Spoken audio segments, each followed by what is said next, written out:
queria sua percepção da esquerda nesse embate, Rui, porque tá todo mundo contra o Bolsonaro agora. E aí a gente tem uma discussão nisso em relação à imprensa alternativa, né, a imprensa, a mídia independente e a mídia hegemônica. A gente está vivendo uma situação muito diferente do passado, que é quando o 247, a Fórum, o DCM, enfim, outros veículos de mídia independente faziam dura e forte oposição ao Temer, por exemplo, ou desde o início do Bolsonaro, sempre fazendo uma forte oposição, e os outros veículos não. E agora está todo mundo com esse discurso de, o Bolsonaro tem que ser empichado, né? E ficou uma coisa meio todo mundo na mesma onda. A gente sabe que os interesses são diferentes e que, principalmente na pauta econômica, a gente é completamente diferente, mas existe uma similaridade aí. E é nessa que o Dória surfa, por exemplo, né? E outros políticos de direita. A gente vê o prefeito de Belo Horizonte e o Rodrigo Maia, né? Então, tem uma direita aí que não é a terraplanista do Bolsonaro, que está se levantando nesse debate como forte oposição ao governo. E nisso, a esquerda deu uma sumida, você não acha? Como é que você avalia esse comportamento da esquerda? Por exemplo, a corrida pela vacina não foi protagonizada por governadores de esquerda do Nordeste. Né? Não houve uma presença ali de debate, de fotos, que seja, para que a gente ganhasse espaço nesse discurso, né? Bom, só uma coisinha antes de analisar isso daí. Essa direita, não é que ela não seja terraplanista. Ela não dá a entender, ela não revela, né? Se ela é ou não é terraplanista, porque esse pessoal aí tem muita afinidade ideológica com o Bolsonaro. O pessoal se engana de achar que o Dória é algum, sei lá, o Dória é o Abraham Lincoln brasileiro, não tem nada a ver. O Dória é um Bolsonaro que na posição dele, ele disfarça alguma coisa, né? Por interesse. Tem que lembrar que ele é o Bolsodória, ele é o cidadão que falou que não tinha problema de derrubar as casas em cima dos craqueiros lá da Cracolândia. Esse é um Bolsonaro, na realidade, né? Ele está fazendo o problema aqui é o seguinte, nós estamos enfrentando uma enorme farsa, que é o que nós sempre denunciamos, né? O pessoal fala, precisamos nos unir. Tudo bem, é uma coisa meio óbvia. Você precisa se unir. Mas a unidade tem que ser feita com pessoas, com grupos, partidos, instituições, que vão efetivamente combater do seu lado, né? Você não pode fazer a unidade com farsantes, não acrescenta nada na sua força. Agora, aqui a situação é pior, porque a esquerda está visivelmente completamente a reboque dos Rodrigo Maia, Baleia Rossi, etc., né? É um panorama desastroso. E o que esses cidadãos estão fazendo não tem nada a ver com luta contra o Bolsonaro, não. Eles não querem tirar o Bolsonaro. Nada de nada indicou. É só propaganda eleitoral. Quando o Dória vai lá e fala que o Bolsonaro é um canalha, alguma coisa, é propaganda eleitoral. Não dá para fazer frente única com propaganda eleitoral do Dória. Agora, o que eu acho é que a esquerda tem dois problemas. Primeiro, não tem programa. Não tem programa, não sabe o que está acontecendo, não tem uma definição do panorama político, o que é o fascismo, qual que é o perigo de fascismo, o que é o golpe de Estado, qual é o papel dos golpistas, a relação deles entre o Bolsonaro, não tem análise nenhuma disso daí. E segundo, a esquerda está pressionada por uma base de classe média, que é a sua base principal, que tem uma conduta histérica diante da pandemia.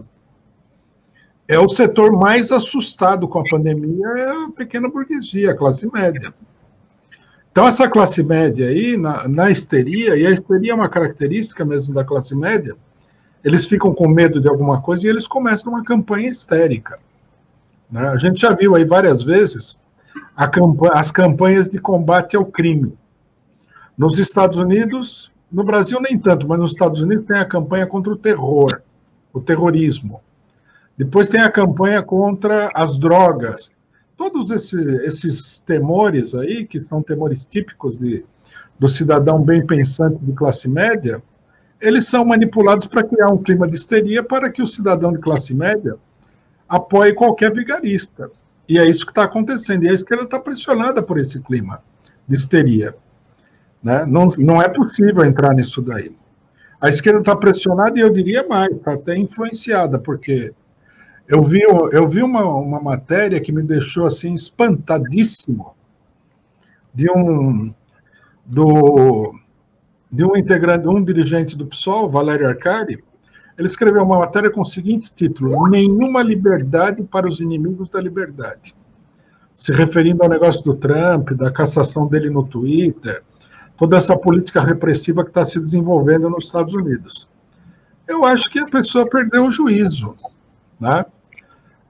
Perdeu completamente o juízo por causa do medo do Trump, medo do Bolsonaro, medo da pandemia, medo de tudo. O medo não é um bom conselheiro na política. Política tem que ser feita com a cabeça fria, você tem que analisar a situação, ver as possibilidades e tudo mais. Eu vi gente defendendo que não vale a pena você defender os direitos democráticos, porque esses direitos democráticos não existiriam para a classe trabalhadora. A pessoa, quando fala esse tipo de coisa, ela não para pensar que se você não defender os direitos democráticos, finalmente você está à espera de uma ditadura. É uma coisa absurda. A frase do Valério Arcari, dos inimigos da liberdade, é uma frase tradicional da Guerra Fria contra os comunistas. Hoje, por exemplo, nos últimos dias na imprensa golpista da burguesia, o pessoal está numa felicidade, falando contra o pessoal que invadiu o Capitólio, porque eles já estão prevendo atacar o MST quando invadir uma fazenda. O pessoal está totalmente... perdeu o juízo, na minha opinião. É uma loucura isso daí. Eles estão apoiando as pessoas mais ditatoriais que tem no mundo,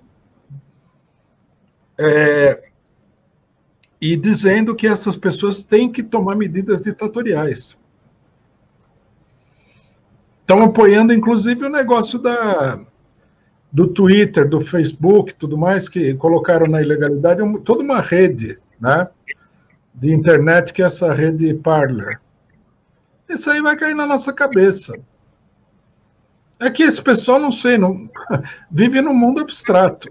Mas, por exemplo, se eu fosse o Atush, eu olharia para isso aí e falaria assim, mais cedo ou mais tarde vai chegar a minha vez. A hora que falar defender alguma coisa aí que o pessoal possa pegar, o clima for se intensificando, esse clima de repressão, vão cortar a cabeça de todo mundo. O pessoal, eu não sei se o que acontece, os histéricos não... O histérico não tem ideia, né? O pessoal cai numa loucura. Mas, por exemplo, o pessoal não sabe o que aconteceu depois do atentado das Torres Gêmeas. Aprovaram uma lei que acabava com os direitos jurídicos dos cidadãos norte-americanos. Você pode ser... Nos Estados Unidos, se o governo alegar a lei de segurança nacional, lei patriótica, você pode ser preso, ficar um mês preso, sem ninguém nem saber que você está preso. Isso aí não faz diferença para ninguém? Claro que faz. Imagina no Brasil, onde o pessoal é louco por uma repressão, se o negócio se intensificar, o que vai acontecer com a esquerda, com os movimentos que lutam com medidas de ocupação e tudo, como o MST, vai se deslanchar aí uma repressão enorme. Então, quer dizer, o pessoal tá enlouquecido. E tem gente que fala, não, o Dória é melhor que o Bolsonaro. Que nada, tem nada a ver, é uma loucura isso daí. A pessoa está totalmente... Não para pensar quem é o Bolsonaro, quem é o Dória. O Dória seria pior que o Bolsonaro no governo, porque o Dória ele é um cidadão que ele não fala nada que não esteja no script, digamos assim. Se você der corda para ele faz pior que o Bolsonaro. Não sei de onde tiraram isso daí, mas o que eu sei é que a esquerda ela está com uma política nesse momento extremamente autodestrutiva. É a mesma conversa que se falava sobre o Mourão, né? Se tirar o Bolsonaro e entrar o Mourão vai ser mais eficaz porque ele é menos fanfarrão, vai passar mais credibilidade de uma pessoa séria, né, entre aspas, e vai fazer todas as políticas que eram pro Bolsonaro, né? Só que com mais eficácia, menos atrapalhada, digamos assim. Mas nós estamos indo para essa situação, viu, Gisele? Uhum. Porque quem está comandando o negócio é a direita. Se eles quiserem tirar o Bolsonaro, eles vão tirar do jeito que eles querem. Vão colocar o Mourão, vão colocar outro, sei lá, o que eles quiserem fazer. Porque a esquerda virou torcida, passou de ser participante do campeonato, virou torcida do Dória. Então, o Bolsonaro, se sair, não vai sair pela força das ruas, vai sair porque uma combinação de direitistas aí vai substituir ele por um outro direitista para o governo andar para frente. Chegou aqui uma nova assinante, Salazar Rodrigues Júnior, queria agradecer aqui a chegada dela. E um superchat do 10, que diz: o fora Bolsonaro do Huck é igual ele não. Quando a Globo decidir tirar o carro de som da rua, quando a Globo decidir, tira o carro de som da rua e vão todos fingir que o movimento nunca existiu.